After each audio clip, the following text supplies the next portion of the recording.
warahmatullahi wabarakatuh.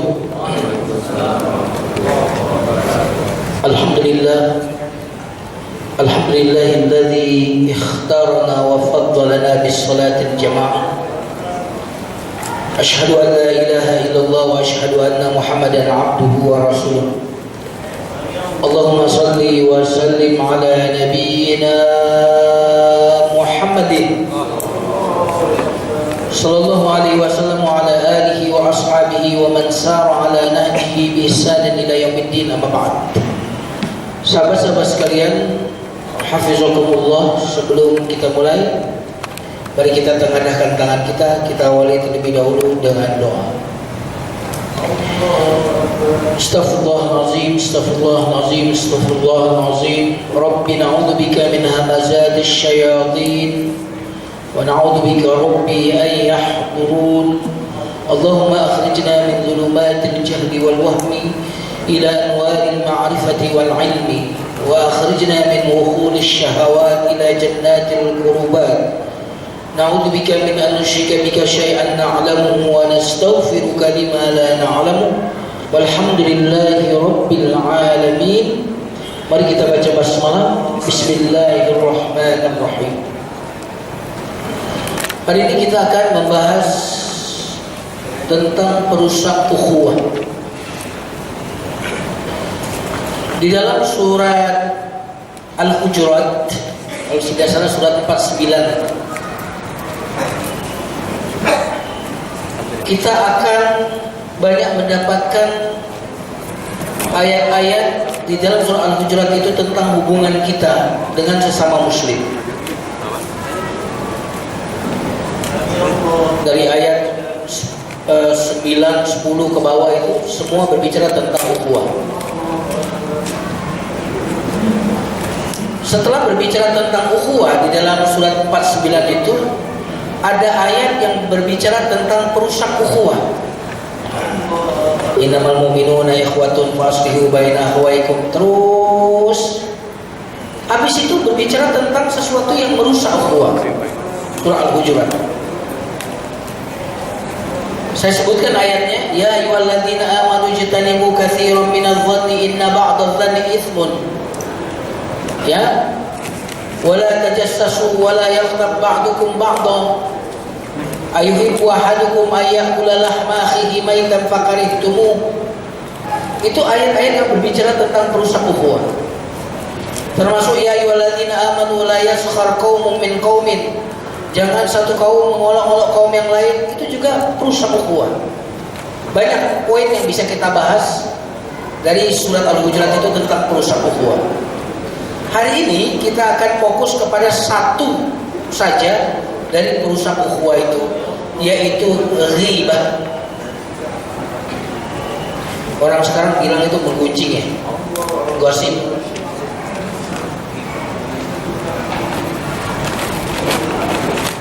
Ghibah ini menarik.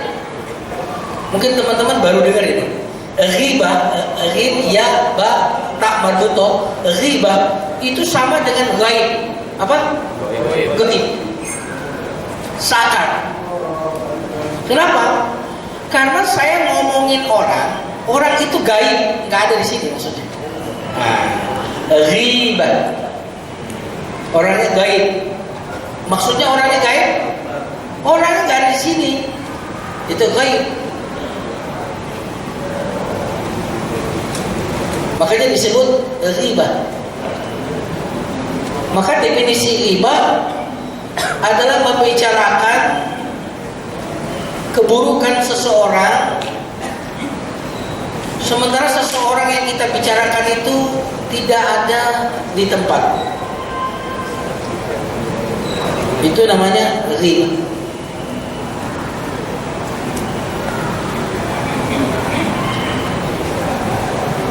Larangan ghibah itu menarik sekali.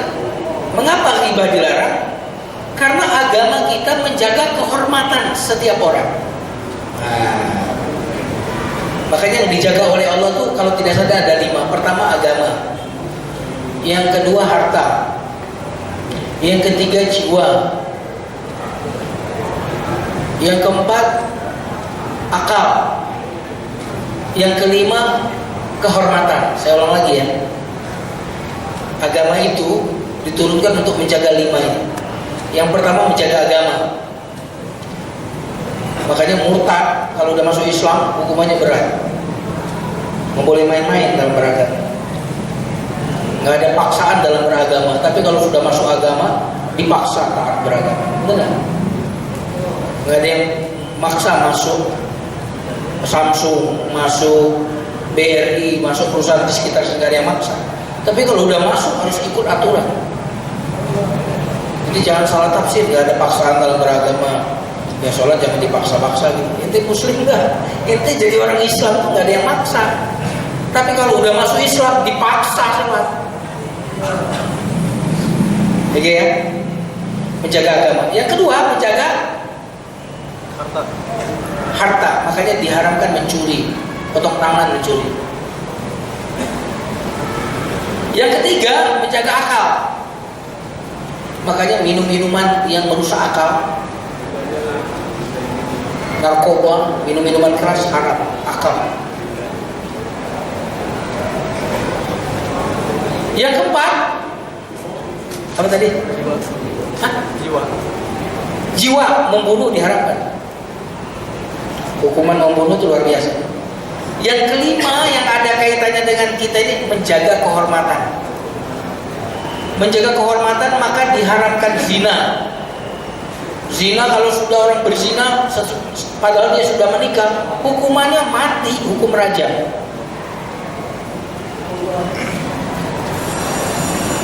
Kenapa? Kehormatan. Orang yang memfitnah, menuduh berzina tapi tidak mampu mendatangkan 4 saksi. Coba lihat. Antum pikirkan Islam itu bagaimana kehormatan seseorang. Antum ngelihat si fulan berzina, ngelihat pakai bola mata antum, gak boleh ngelaporkan orang ini ke pengadilan kalau dalam hukum Islam. Kalau waktu ngelihatnya sendiri, nggak ngelihat ramai-ramai berempat. Umar bin Khattab itu pernah melihat ada orang berzina lalu dia mendatangi Abu Bakar. Abu Bakar, aku melihat, dia nggak nyebut nama dulu, aku melihat seseorang berzina. Apa kata Umar? Abu Bakar, apakah kau bisa mendatangkan 4 saksi waktu melihat sendiri atau 4 orang? Sendiri. Tapi aku melihat dengan kedua bola mataku. Apa kata Abu Bakar? Kamu sebut namanya wahai Umar, cambuk bagimu 80 cambuk, karena hukumannya 80 kali jilid bagi orang yang melaporkan orang lain berzina padahal dia tidak bisa mendatangkan 4 saksi. Betapa Islam itu menghormati, menjaga kemuliaan dan kehormatan seseorang sampai orang-orang jelas-jelas berzina, kita lihat dengan mata kepala kita sendiri, nggak bisa ada hukuman sampai dia mendatangkan 4 saksi dan 4 saksi ini harus melihat bareng. Subhanallah.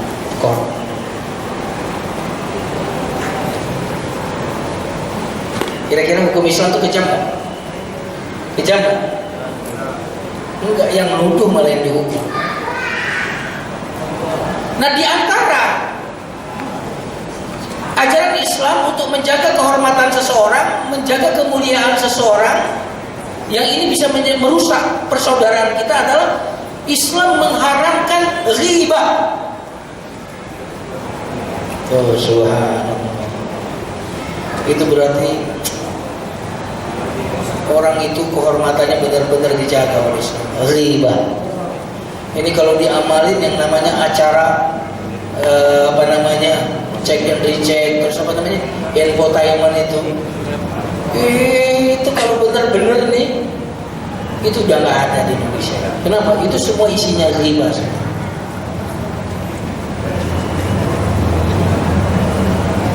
Riba itu seolah-olah saya bilang sama antum semuanya, nggak khawatir sama saya mah. Ente nggak ada saja, saya jaga mulut saya akan bicara baik-baik saja tentang anda. Ente nggak ada, ente tidak bersama saya, ghaib. Anda aman. Subhanallah. Anda tidak hadir bersama kami, Anda tetap aman, kehormatan Anda terjaga. Lalu bagaimana jika Anda ada di hadapan kami berada di sini? Pasti Anda juga lebih terjaga. Subhanallah. Keren ya? Agama Islam itu keren banget ya? Maka istilahnya pun ghibah. Apa tadi ghibah? Membicarakan aib seseorang yang orang itu nggak ada di tempat tersebut, itu namanya ghibah. Berarti siapapun aman dari gangguan lisan kita, meskipun orangnya tidak ada di sini. Subhanallah. Teman-teman sekalian yang dimuliakan Allah Subhanahu wa taala.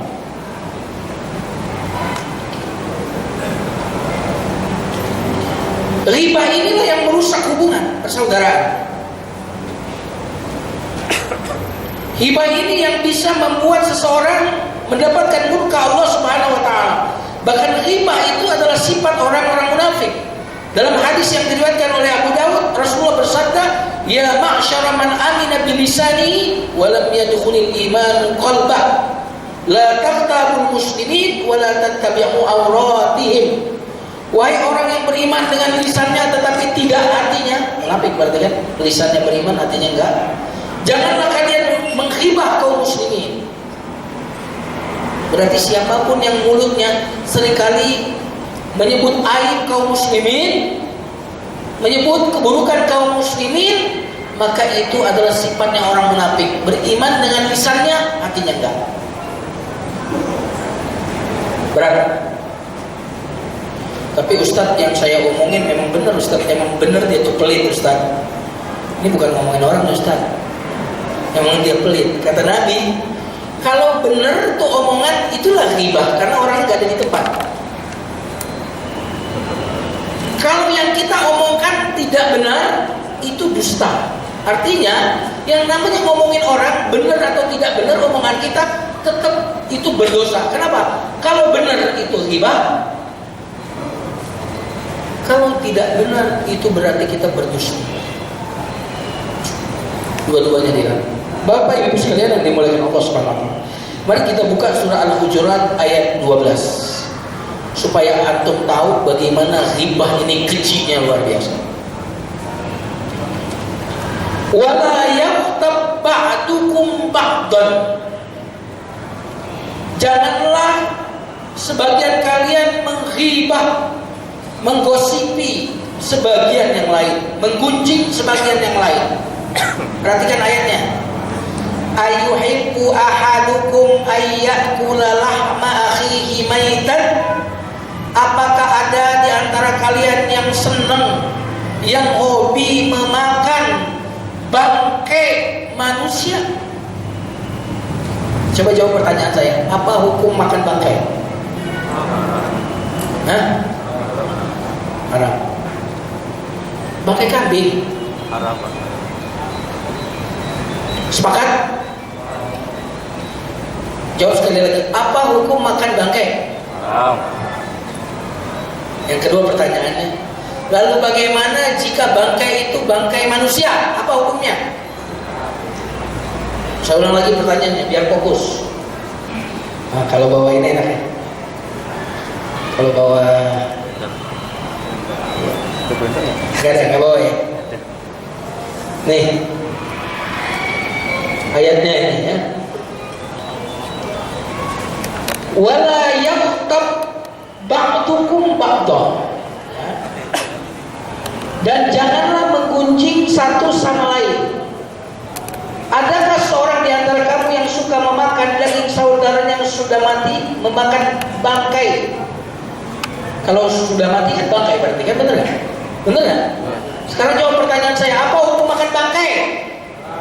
Sepakat ya? Lalu bagaimana jika bangkai itu bangkai manusia? Apa hukumnya? Kalau antum cuma jawab haram, antum belum paham pertanyaannya. Saya ulang lagi. Apa hukum makan bangkai? Yang keras. Apa? Lalu bagaimana hukumnya jika bangkai itu adalah bangkai manusia? Jawabannya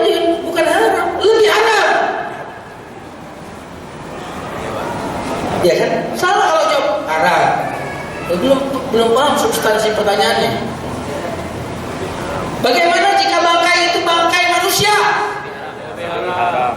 Oke, jawab pertanyaan yang ketiga. Lalu bagaimana jika bangkai itu bangkai manusia dan manusia itu seagama dengan kita, sama-sama muslim? Gimana jawabannya? Nah, udah benar tuh jatuh. Lebih.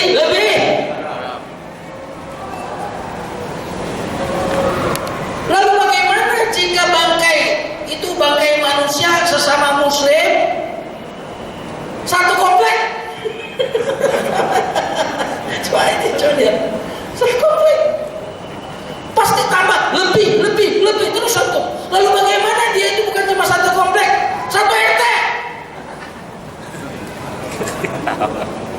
Lalu bagaimana itu jika dia ada di sebelah tetangga kanan kita, tetangga kiri kita? Waduh.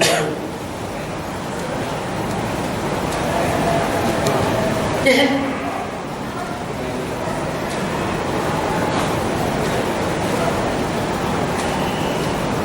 Maka ayat ini langsung menjawab. Maka tentulah kamu merasa jijik kepadanya. Jijik. Bangkai hewan jijik. Bangkai maksud lebih jijik lagi. Jadi kita langsung dengarnya aja udah jijik. Kan ini.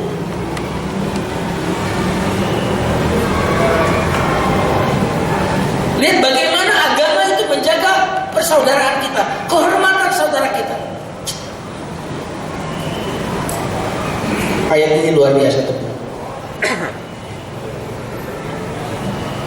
Maka ayat ini dengan bahasa singkat, tetapi kalau kita renungkan, ini akan membuat kita betul-betul menghindar dari ghibah itu. Pertama, Allah menyebut di sini adalah daging manusia yang sudah mati. Jangankan yang sudah mati, yang masih hidup aja tuh makan daging manusia mau. Dagingnya manusia jangankan, daging manusia itu haram.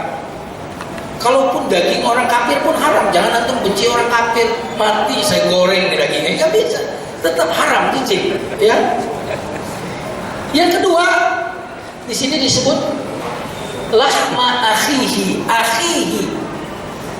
Akhihi ada apa akhi? Tadi daging manusia, jijik banget. Yang kedua, apalagi?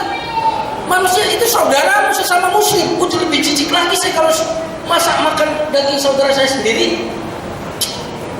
Subhanallah.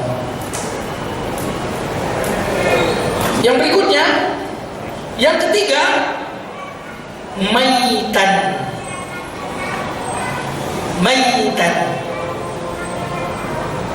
Udah mati. Hina bener ente melakukan permusuhan kepada orang yang sudah mati. Ente kalau gentle, kalau mau fighting sama orang yang masih hidup, gitu ya. Ente sudah mati, ente berantem sama orang yang sudah mati, hina banget ente. Maka kalau kita ngomongin saudara kita orang nggak di tempat, dia itu seperti orang sudah mati. Kenapa sudah mati? Dia nggak bisa membela. Orang mati coba omongin, bisa bela nggak? Maka orang yang gaib dari kita, orang yang nggak ada di tempat kita, ketika kita bicarakan sesuatu yang menyinggung perasaannya, yang tidak senang kalau dia tahu apa omongan kita, maka dia itu seperti orang mati dan tidak bisa membela. Dan kita beraninya sama orang mati sih. Kalau gentle sama orang hidup dong. Nah, keren ayat Quran itu keren banget ya. Bahasanya singkat, lahma, daging manusia. Akhihi, manusia ini saudara kamu sesama muslim. Maitan, udah gitu dia udah mati, ente masih aja melakukan permusuhan kepada dia. Gak gentle ente. Allah.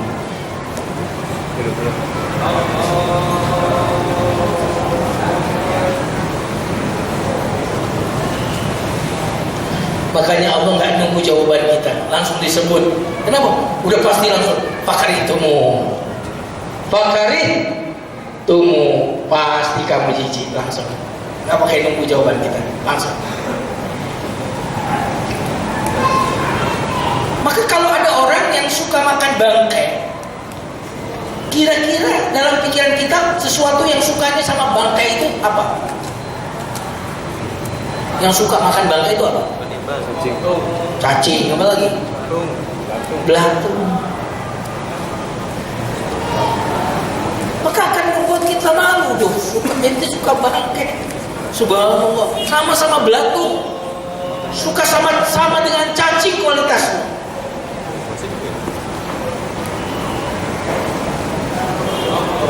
Bapak Ibu sekalian yang dimuliakan Allah, ada perkataan hebat dari seorang politikus dari Amerika yang bunyinya seperti ini. Saya baca bahasa Indonesianya aja, bahasa Inggrisnya saya takut kepleset, pronunciasinya takut berubah jadi Arab gitu ya. Pikiran yang hebat membicarakan ide-ide. Kalau antum otaknya hebat, ya, yang antum bicarakan kalau duduk sama seseorang ide, asik kan? Asik banget kalau antum duduk kepada orang, kalau duduk yang dia bicarakan ide melulu, subhanallah. Pikiran orang biasa, orang umumnya, orang pada umumnya, itu membicarakan kejadian. Ada kecelakaan tadi macet banget tuh. Kejadian dia bicara. Ini orang biasa. Tetapi pikiran orang yang sempit membicarakan orang lain.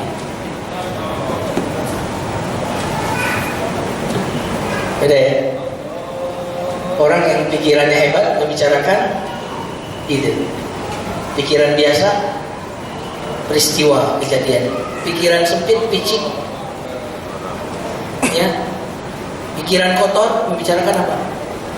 Membicarakan subhanallah. Maka ayat tadi ingin mengatakan kepada kita, siapa yang suka ghibah itu adalah orang yang pikirannya sempit. Itu orang-orang picik seperti itu, orang-orang gak berkualitas seperti itu. Bapak Ibu sekalian yang dimuliakan Allah Subhanahu wa taala. Mari kita lihat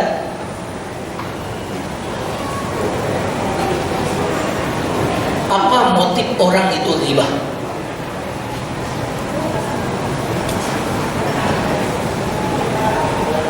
Ghibah itu kalau dilihat di permukaannya, ghibah, gosip, ringan banget itu kelihatannya ya. Gosip, gosip yuk. Kayaknya biasa kan, bener gak? Nonton gosip yuk, betul gak? Lu ngegosip aja. Ketika kita melihat sekedar kata gosip, kelihatannya ringan. Tapi tahukah kita mengapa orang itu bergosip? Di antara motif orang itu bergosip adalah kebencian, permusuhan.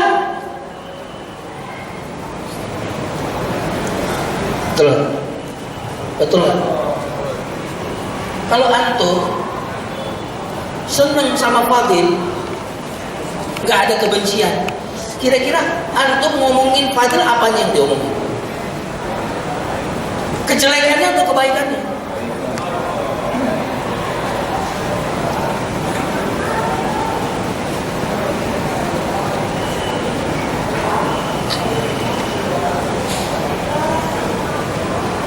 Maka di balik ghibah itu ada kebencian yang luar biasa dalam hati kita.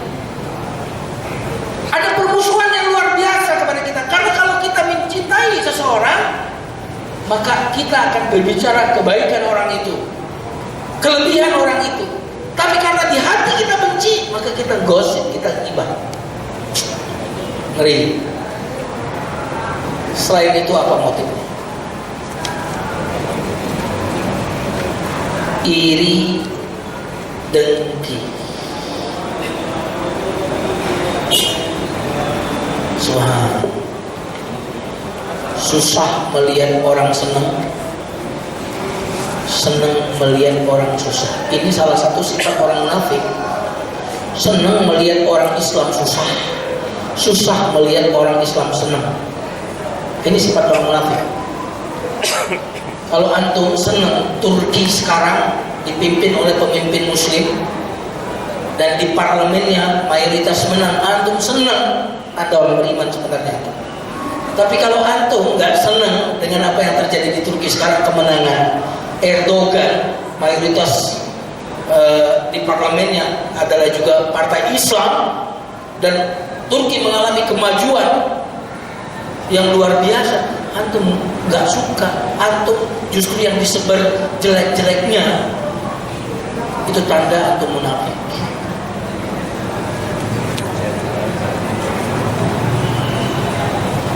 Kalau ada organisasi Muslim yang sakidah, yang saya sebutnya yang sakidah, ya, kalau aliran sesat yang akidahnya bukan Ahlus Sunnah wal Jamaah, ya nggak boleh itu sudah dalam soal-soal agama mereka. Jelas. Terus sesama Muslim, kalau lisan kita nih suka membicarakan organisasi Islam yang sebenarnya ini organisasi Islam yang masih seakidah dengan kita, lalu yang kita sebarkan itu kekurangannya melulu, kelebihannya nggak pernah kita sebarin. Ini boleh jadi tanda kemunafikan di dalam diri kita. Susah melihat orang Muslim senang, senang melihat orang Muslim susah. Makanya jika ada orang yang dakwanya isinya caci maki sesama saudara Muslim, itu sesungguhnya dia dakwanya bukan untuk Islam, tetapi dia dakwanya untuk diri dia sendiri. Dakwah untuk Islam tidak membutuhkan caci maki terhadap kelompok Islam yang sesama Islam. Betul.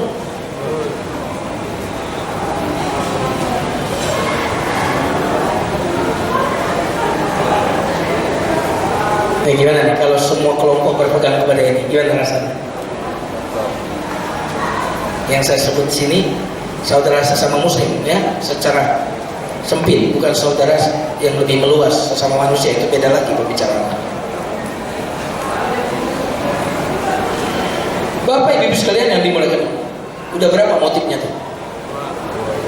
Mau tahu yang ketiga? Mau tahu yang ketiga?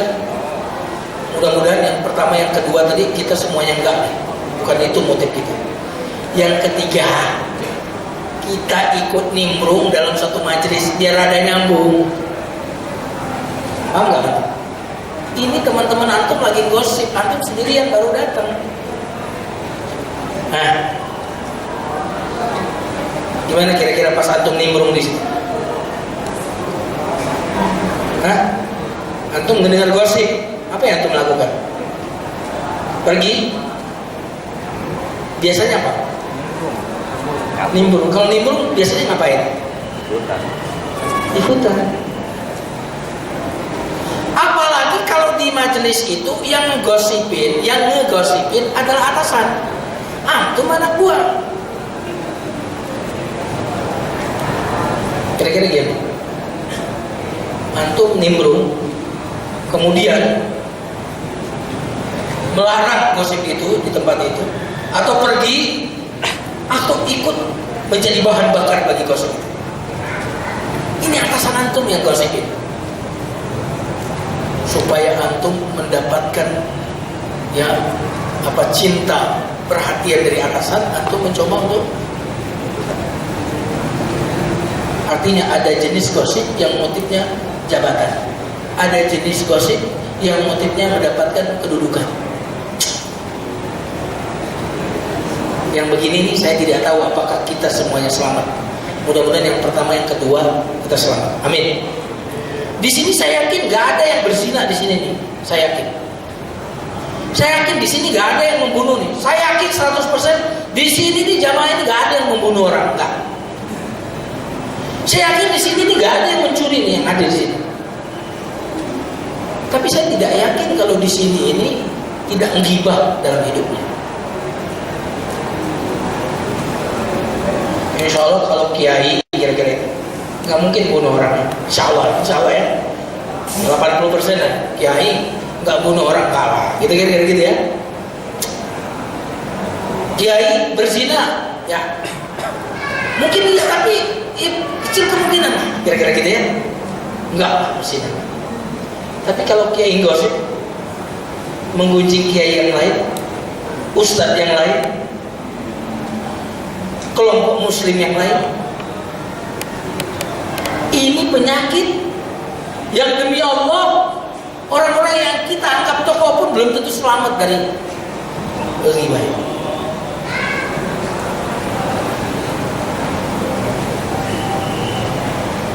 Nah, ada motif yang lain. Ya, ini kelihatannya lucu. Salah satu yang membuat orang itu gosip, ghibah, itu adalah karena kita senang berbagi. Lucu kan kelihatannya? Lucu kan? Senang berbagi. Nah, biasanya antum enak berbagi sesuatu yang ringan atau sesuatu yang berat. Dan di antara berbagi yang saya maksud itu berbagi informasi. Benar nggak? Nah, berbagi informasi itu biasanya kalau antum di aktivitas pekerjaan yang sudah suntuk, yang sudah mulai penat, enaknya kalau berbagi informasi itu berbagi informasi yang berat atau yang ringan? Hah? Yang ringan. Dan biasanya yang ringan itu kira-kira apa isinya? Ngomongin orang. Apalagi kalau kita haus pusat perhatian, paling enak mencari perhatian orang yang lagi sibuk biar datang kepada kita. Paling enak kita ajak ngobrol. Sini. Dikasih. Orang lagi kerja melihat kita ngomongin apa tuh? Sibuk ketinggalan tuh, sini dulu.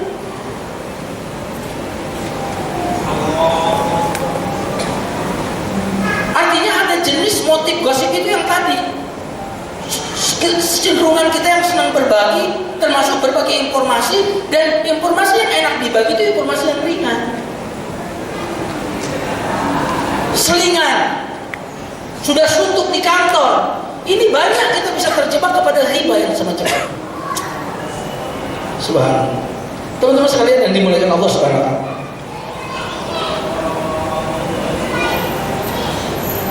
Karena informasi yang ringan itu mencairkan suasana. Termasuk kalau kita ngomongin orang, kita menjadi pusat perhatian. Gimana? Seneng gak?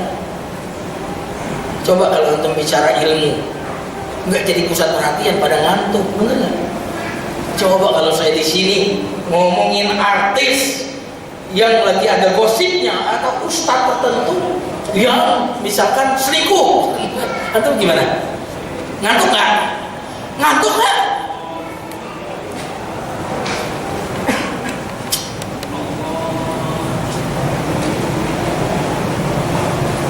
Tapi ingat, teman-teman, ayat tadi berbicara tentang kualitas orang yang gosip tadi seperti apa? Seperti belatung, seperti cacing.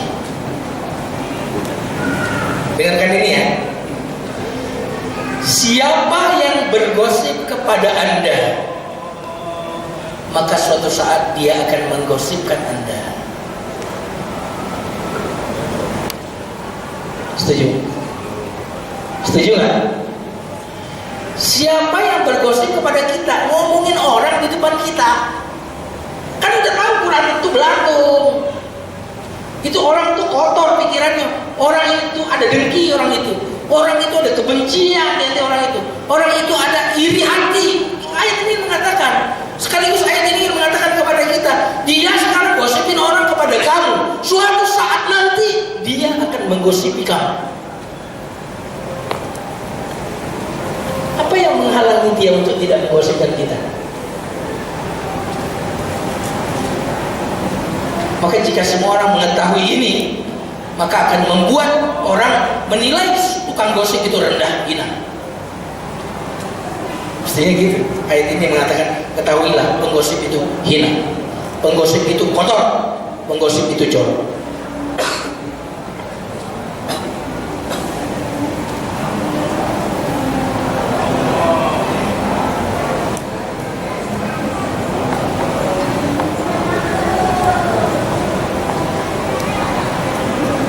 Nah, ada di bayangan antum ketika melihat penggosip? Lalu apa penilaian antum semuanya bagi pendengar gosip? Wah, ini orang gosipin si Anu, besok-besok gua nih bisa-bisa digosipin. Ya gitu. Lalu apa pendapat antum tentang orang yang pendengar gosip? Bukankah bagi kita, jika penggosip itu menurunkan kredibilitasnya, maka dalam waktu yang sama kita akan berkata, orang ini juga senang melihat susah. Berarti orang ini senang melihat orang susah, susah melihat orang senang.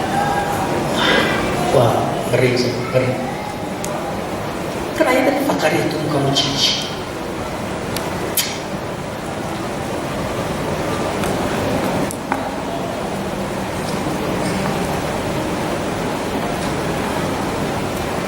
Antum mau nggak saya kasih tip kalau antum jadi korban gosip? Mau nggak? Yang pertama, kalau kita jadi korban gosip, kita harus mengumumkan bahwa kita tahu kalau kita sedang digosipin. Jadi kalau kita digosipin, jangan pura-pura tidak tahu. Kita harus kasih tahu, saya tahu kalau saya digosipin. Harus ngomong begitu. Karena kalau kita pura-pura tidak tahu, berarti kita membiarkan gosip itu terus tumbuh secara liar. Apalagi kalau kita tahu yang gosip itu siapa, kita bilang gini, saya tahu kok kalau saya digosipin. Nggak perlu bilang, saya tahu kalau Anda menggosipkan. Nanti berantem. Cuma kita bilang, saya tahu kalau saya digosipin. Itu yang pertama. Yang kedua, sampaikan kepada penyebar gosip itu informasi yang benar tentang diri kita.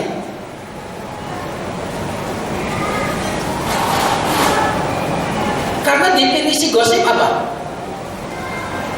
Informasi yang belum terkonfirmasi, sehingga dia menjadi liar, berkembang. Begitu informasi ini terang benderang, maka tidak ada lagi tempat bagi gosip tadi untuk tumbuh berkembang. Jadi yang pertama, kasih tahu kalau kita tahu digosipin. Yang kedua,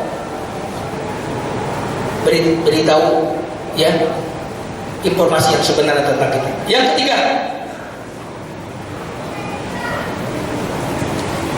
jangan marah dan membalas dengan melempar gosip baru tentang penggosip Anda. Jangan marah, karena kalau marah kita nggak bisa berpikir jernih untuk menjelaskan informasi yang sebenarnya. Kalau kita marah, maka orang akan menganggap gosip itu benar. Ini yang ketiga. Yang keempat, yang keempat ini indah teman-teman. Kita harus bersyukur karena kita digosipin.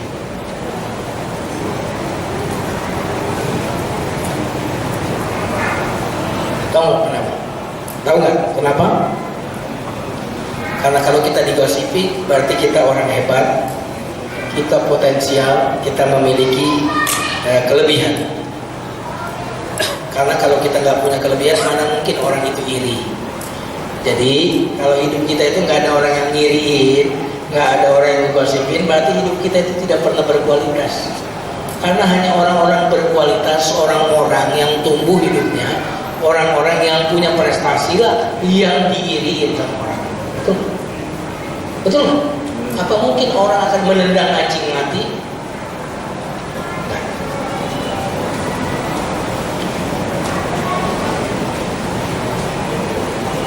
Yang kelima,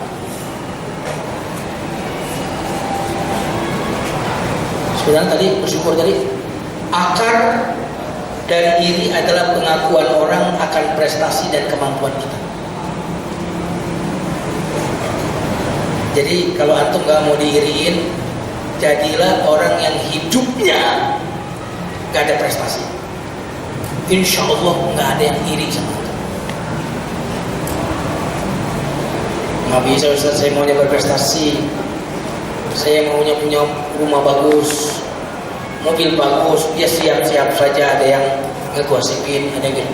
Dia, saya tahu posisi dia di kantor, dia bisa beli mobil kayak gitu. Oke. Yang kelima, tetaplah bersikap baik dalam kondisi apapun. Karena definisi orang baik adalah orang yang tetap baik kepada orang yang tidak baik. Benar? Antum baik sama orang baik itu dagang. Senyum kepada orang senyum itu dagang. Tapi kalau antum bisa baik kepada orang jahat kepada antum, itulah orang baik. Antum silaturahim kepada saudara yang hubungannya memang baik, dia mengunjungin antum, datengin antum, bawa sesuatu ke rumah antum kunjungin lagi. Itu namanya transaksional. Tapi ada keluarga kita yang luar biasa menghibah kita, mendengki kita, tapi kita masih silaturahimin dia, kita bawain dia sesuatu luar biasa. Kira-kira kalau tips-tips ini kita jalan, pertama kita tidak menghibah, terus tahu bagaimana sikap kita kepada orang yang menghibah tadi, persaudaraan akan terjaga. Dan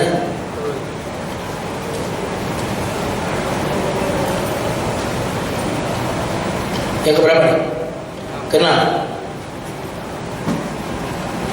lakukan pendekatan kepada orang yang menggosipin kita. Karena orang gosipin kita itu adalah orang yang merasa tidak aman dengan dirinya sendiri, orang yang cemas, orang yang khawatir akan masa depannya. Makanya mari kita tolong orang yang khawatir ini. Subhanallah. Mari kita tolong, bantu orang yang sedang cemas dan takut ini, khawatir terhadap posisinya. Orang seperti ini butuh dikasihani, butuh dibantu, bukan butuh dibenci. Dan bagaimana mindset ini?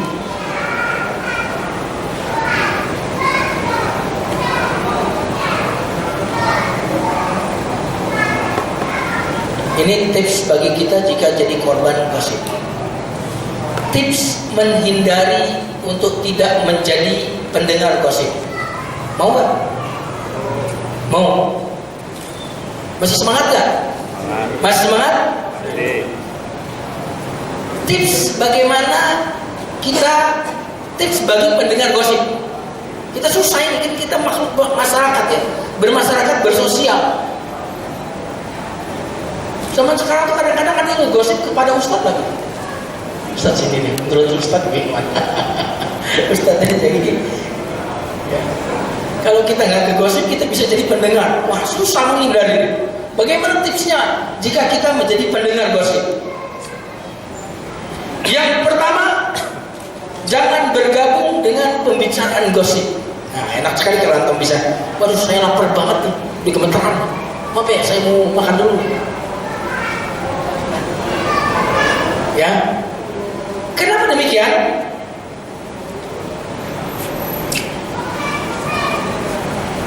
Karena kalau kita bergabung, berarti kita menambah energi bagi gosip tersebut untuk tumbuh dan berkembang. Kan gosip itu makin ramai, makin banyak orangnya, makin asik gitu kata mereka gitu kan. Iya kan gitu, asiknya rame-rame gitu. Gosip asiknya rame-rame. Itu yang pertama. Kalau bisa jangan gabung. Kita gabung, energinya tambah. Antum pikir gosip itu, antum pikir antum hadir di tempat, antum ikut grup WA, grup BBM. Aduh, apalagi grupnya sampai 5. Berat sih, berat. Ya. Yang kedua, ganti topik pembicaraan.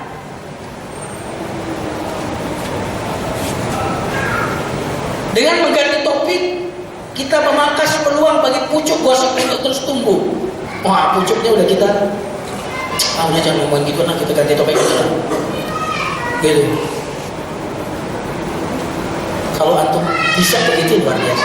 Itu berarti kita sudah memangkas pucuknya untuk tumbuh. energinya sudah kita kurangin, ya. Yang kedua, pucuknya sudah kita pangkas. Yang ketiga,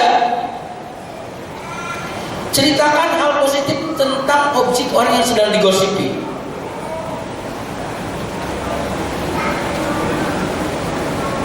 Jadi kalau antum mendengar si fulan digosipin yang negatif-negatif, antum langsung counter dengan yang positif-positif. Tapi dia itu loh, tahu nggak? Dia itu, subhanallah, saya pernah punya tetangga yang dia itu waktu itu sakit dan dia obati sampai bisa sembuh. Dia bawa ke rumah sakit itu.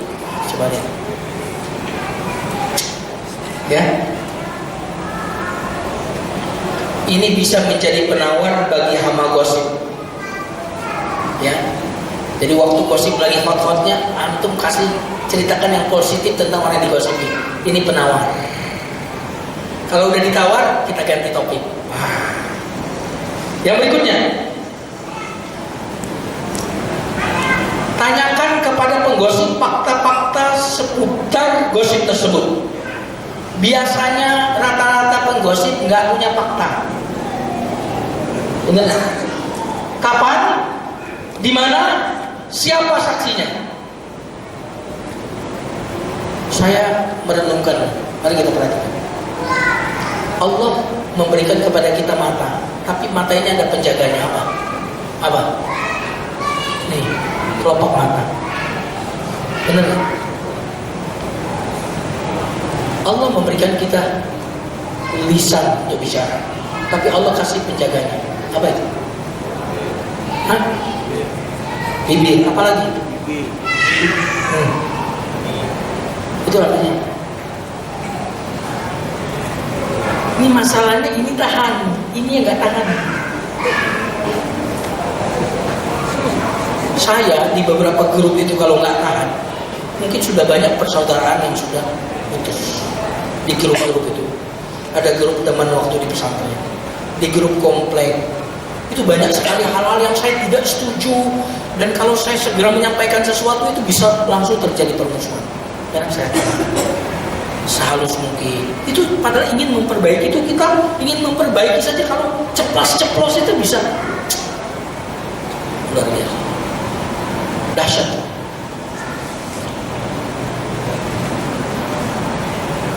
Itu hikmahnya apa? Dikasih gigi, dikasih bibir. Jangan gampang gosip, kira-kira begitu pesannya, ya. Jangan sampai cepat menyampaikan informasi sebelum dikawal dan difilter. Gitu maksudnya. Filter. Filter dulu. Terakhir, habis waktunya. Ada sih ini ya, kayaknya penting. Ada berapa menit? Cukup, saya cepatkan. Tips agar tidak ceroboh dalam menyebarkan informasi.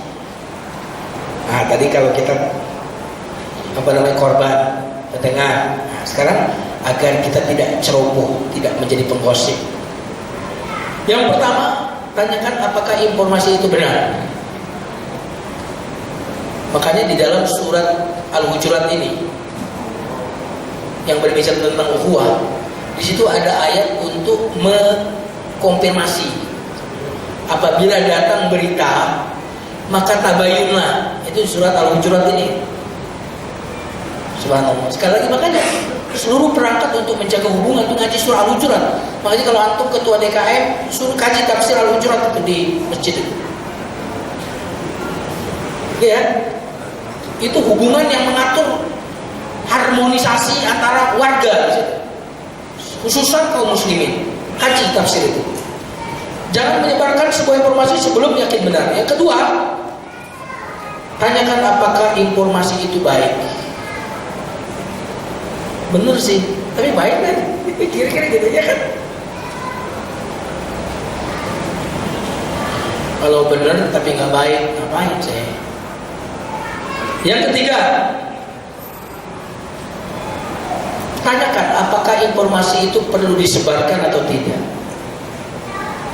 Penting disebarkan atau tidak. Ya lah. baik benar tapi tidak penting. Jangan. Ya. Inilah caranya kita untuk tidak sembarang menyampaikan informasi. Yang terakhir, Al-Kisah, ada seorang yang tukang gosip tobat, datang kepada seorang kiai, menyesal. Kiai, saya menyesal nih, tolong berikan aku cara untuk membayar seluruh kesalahanku yang sudah gosip tadi. Udah banyak orang gosip, saya gosipin kiai. Toh saya mau bertobat, saya ingin membayar, saya menyesal. Menarik nih kiai. Apa kata kiai?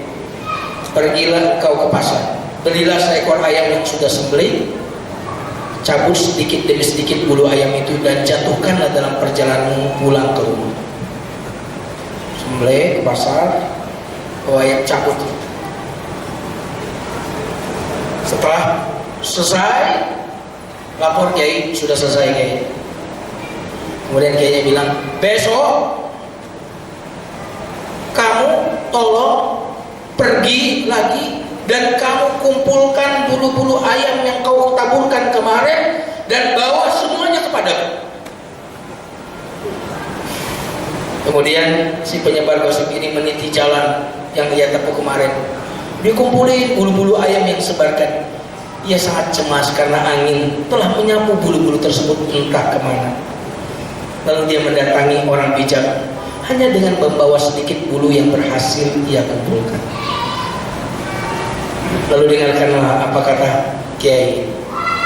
Lihatlah betapa mudahnya engkau menyebarkan bulu-bulu ayam itu kemana. Namun mustahil bagimu untuk mengumpulkannya kembali. Begitulah dengan gosip. Betapa mudahnya engkau menyebarkan gosip. Tapi begitu kau melakukannya, kau tidak akan pernah bisa memperbaiki kerusakan yang diakibatkan. Saya pikir yang namanya kalau di Banten itu tukang santet, kan? Tukang santet itu kan bisa merusak hubungannya. Tapi yang namanya tukang santet untuk merusak hubungan itu dia perlu bertapa berbulan-bulan, zikiran ribuan kali, mungkin puasa yang gak syar'i dia lakukan. Lama itu belum tentu itu juga bisa. Tapi penggosip bisa merusak hubungan dalam waktu yang para dukun dan tukang santet saja tidak bisa melakukannya dalam waktu yang sangat singkat.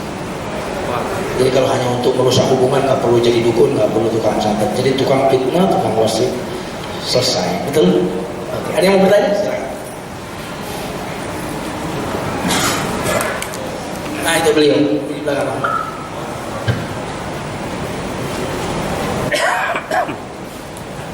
Assalamualaikum warahmatullahi wabarakatuh. Waalaikumsalam. Nama saya Arif, Pak Ustaz. Agak menyimpang dikit nih. Nggak boleh menyimpang, harus lurus. Lurus.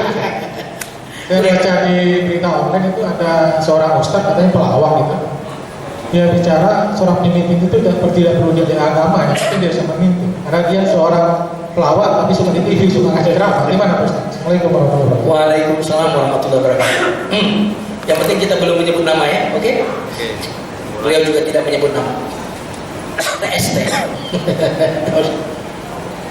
Yang paling berbahaya bagi agama kita ini bukan orang kafir. Yang paling berbahagia bagi kita ini orang munafik. Ini paling berbahaya. Orang munafik itu salah satu cirinya berbaju Islam, berlabel Islam.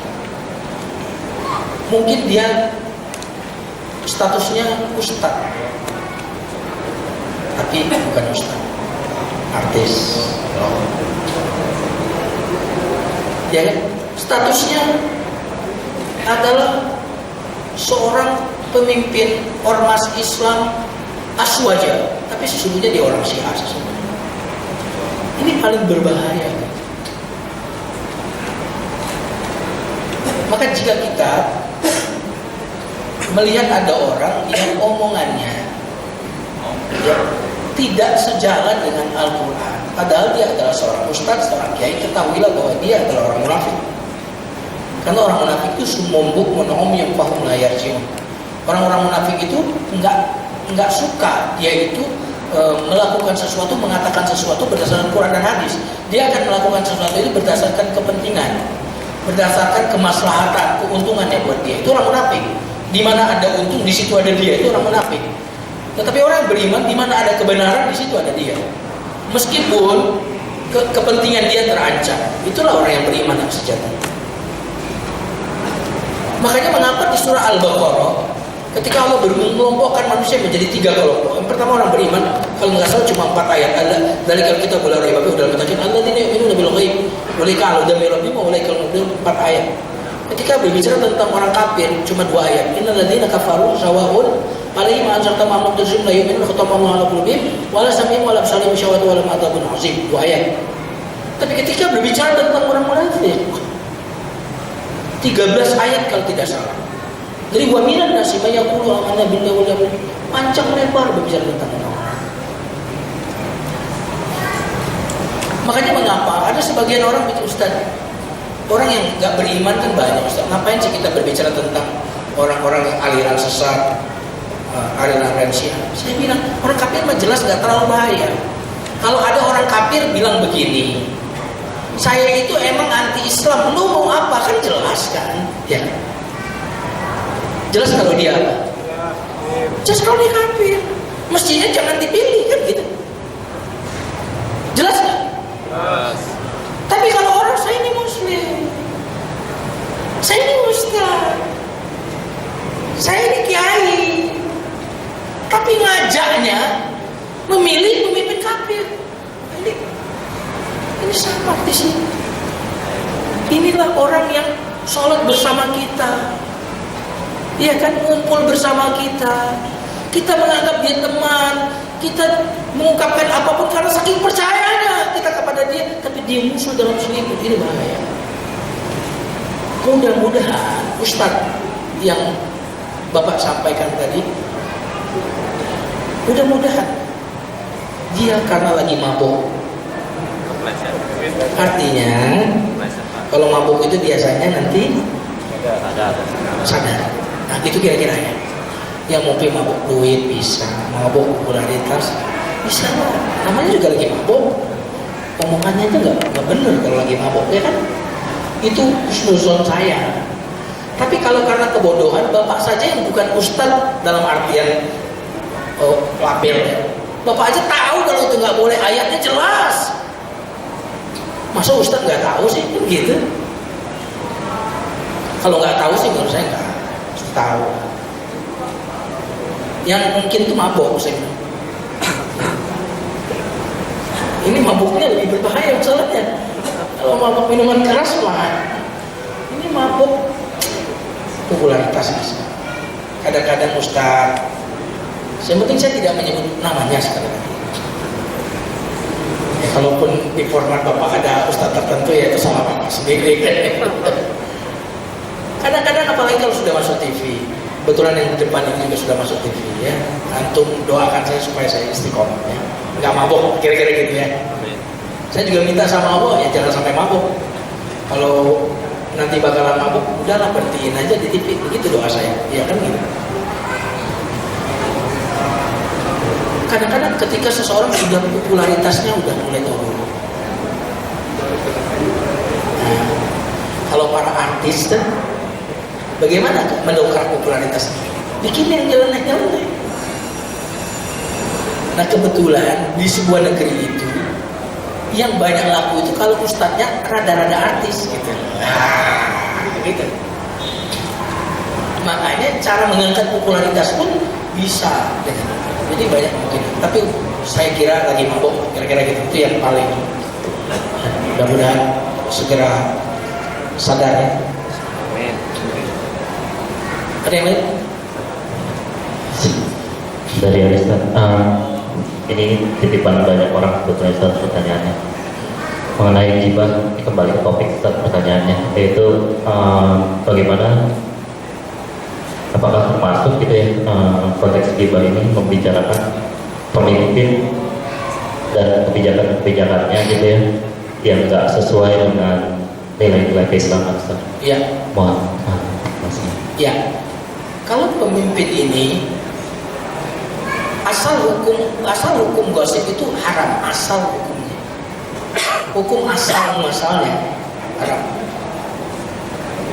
Tapi ada hukum di mana gosip itu menjadi boleh.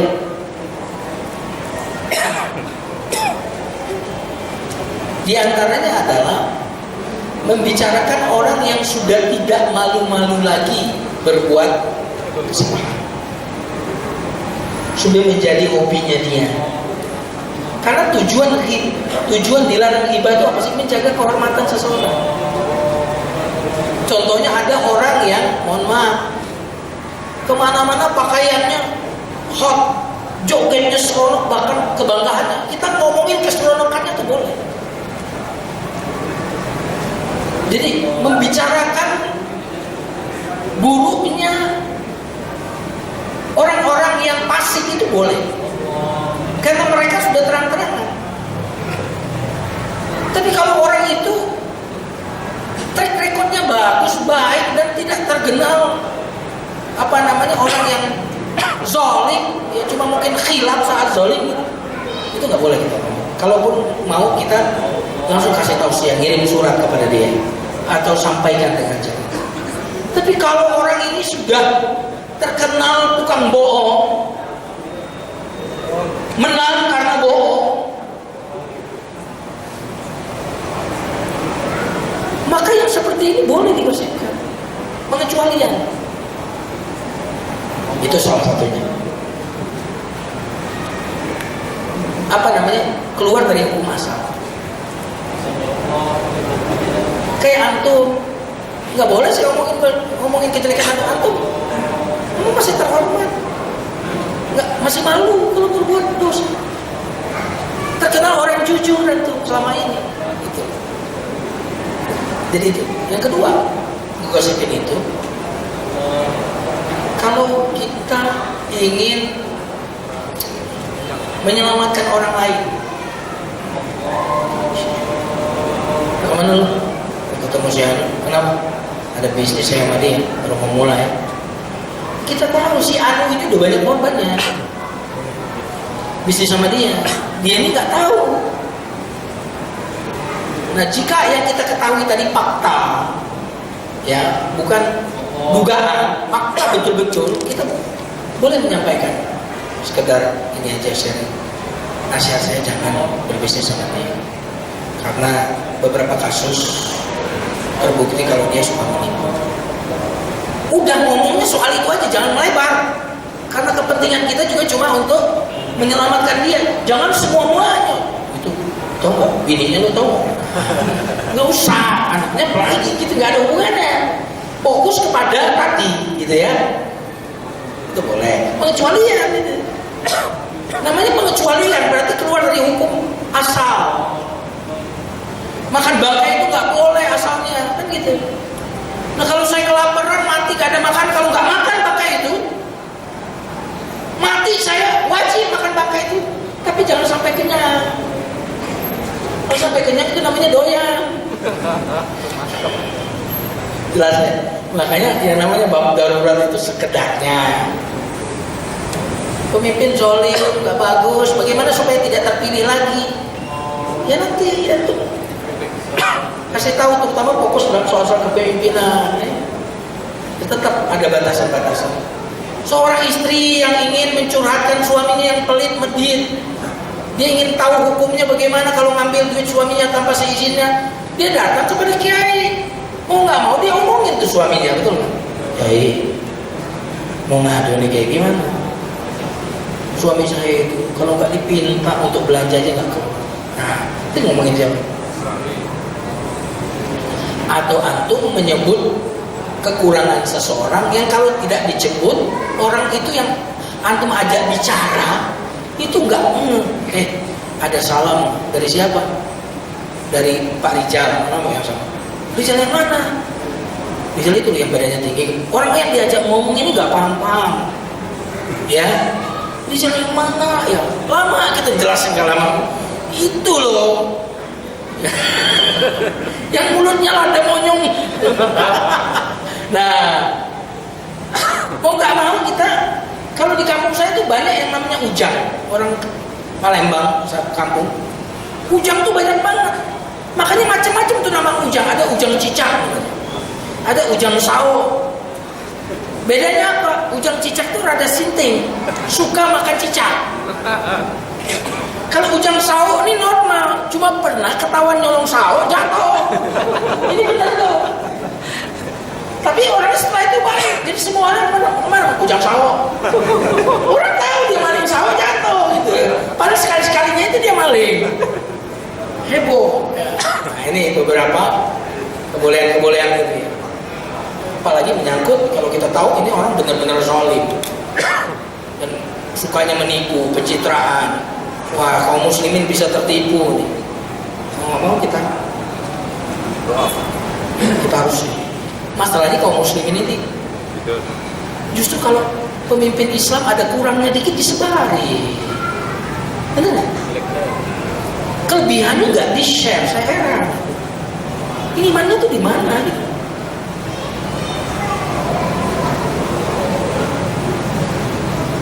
Ya, gitu. Banyak orang beriman itu kelihatan di keberpihakan itu. Orang beriman itu pasti berpihak, mungkin enggak. Sebagaimana orang kafir pun berpihak, mungkin enggak. Jadi heran kalau ada orang nggak ada masalah itu dipimpin, lalu muslim kagak kan gitu. Sama persis nggak ada masalah tuh saya nikahin orang kafir, nggak bisa begitu. Pilot mah siapa aja nggak banyak nalar.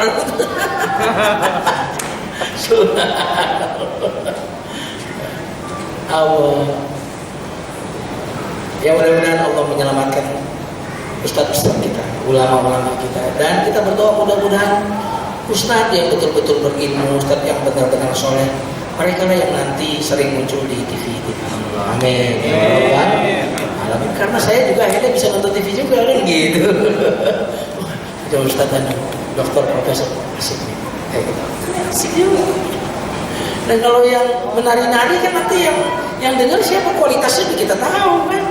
Yang jelas nggak mungkin nonton kalau yang di sini-sini kan gini. Yang di sini-sini senengnya ilmu ya. Wallah. Habis waktu kita ya. Kita tutup dengan istighfar. Astagfirullahaladzim. Subhanallah wa bihamdihi asyhadu an la ilaha illa anta astaghfiruka wa atubu ilaik. Alhamdulillahirabbil alamin. Wassalamualaikum warahmatullahi wabarakatuh.